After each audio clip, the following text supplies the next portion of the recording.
गाडीचा कट लागल्याच्या कारणावरून टोळक्याकडून तरुणावर लाठ्या काठ्यांनी प्राणघातक हल्ला. भोकरदन नाका पोलीस चौकीसमोरील घटना. हल्ल्याचा व्हिडिओ व्हायरल. गाडीला कट लागल्याच्या कारणावरून झालेल्या वादानंतर 10 ते 15 जणांच्या टोळक्याने लाठ्या काठ्यांनी तिघा भावडांवर प्राणघातक हल्ला चढविल्याची घटना आज बुधवारी सायंकाळी भोकरदन नाका पोलीस चौकीसमोर घडलीय. दरम्यान तिघा भावडांपैकी एकाची प्रकृती चिंताजनक असल्याचे सांगण्यात येत आहे. घटनेची माहिती मिळताच उपविभागीय पोलीस अधिकारी अनंत कुलकर्णी, सदर बाजार पोलीस ठाण्याचे पोलीस निरीक्षक संदीप भारती यांनी रुग्णालयात पोहोचून जखमीची विचारपूस केली आहे. दरम्यान मागील काही दिवसांपूर्वी घडलेल्या घटनेशी या टोळक्याचा संबंध असल्याचा बोलला जात आहे. तर शहरातल्या गजबजलेल्या भागात, तेही भोकरदन नाका पोलीस चौकीच्या काही मीटर अंतरावर ही घटना घडली असून पोलिसांच्या कार्यक्षमतेवर प्रश्नचिन्ह उपस्थित होत आहे. गाडीचा धक्का लागण्याच्यावरून काही युवकांमध्ये भांडण झालं आणि त्याचं पर्यवसन मारामारीमध्ये झालेलं आहे.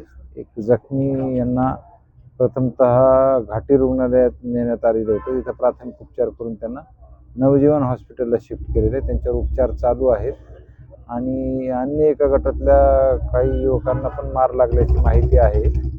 तर दोन्ही प्रकरणांमध्ये आम्ही दोन्ही ठिकाणी आमचा फोर्स पाठवलेला आहे. घटनास्थळावर पण फोर्स आहे. RCP पण आमची डिप्लॉय केलेली आहे आणि इथं नवजीवन हॉस्पिटलला आम्ही स्वतः भेट दिलेली आहे. इथं त्यांची तक्रार घेऊन कायदेशीर कारवाई करण्याची प्रक्रिया सुरू करण्यात आलेली आहे. त्यांची प्रकृती डॉक्टरांच्या म्हणण्याप्रमाणे स्थिर आहे अशी माहिती मिळालेली आहे.